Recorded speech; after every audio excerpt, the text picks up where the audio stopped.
Donc l'étude a révélé que la polychromie qui est visible sur la sculpture est originale, si on peut dire, mais qu'elle n'a pas été réalisée, mise en place au moment où la sculpture a été faite. Au départ, la sculpture a été réalisée, puis exposée telle que en pierre à l'air libre, donc aux éléments, la pluie, le vent. Ensuite, le bras gauche, pour une raison ou une autre, est parti. À ce moment-là, ils ont recollé le bras, rentré la sculpture, polychromé la sculpture et exposé la sculpture dans les églises. Alors on peut dire que au moment où elle a été découverte, la statue était grosso modo dans cet état-là.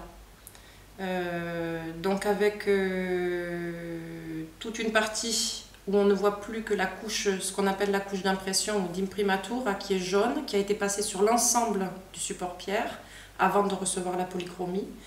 Et ensuite, les 3/4 inférieurs avec une couche picturale très fragilisée. L'ensemble est très fragilisé et très pulvérulent. Et en plus avec des amas de terre pratiquement partout sur toute la couche picturale.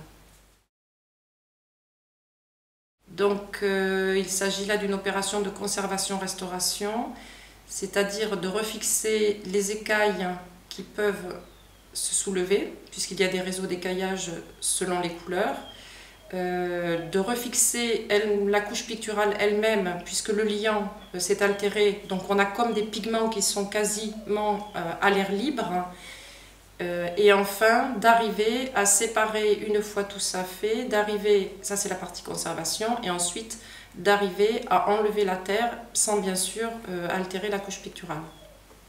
Donc ici on a tel que c'était au départ, de part et d'autre tel que c'est après nettoyage, sachant que là où il n'y a plus le bleu, c'est qu'il n'était pas là avant le nettoyage, bien évidemment. Dans cette zone, vous voyez la zone nettoyée en blanc ici, tout le reste étant tel qu'on l'a trouvé, c'est-à-dire pleine recouverte de terre.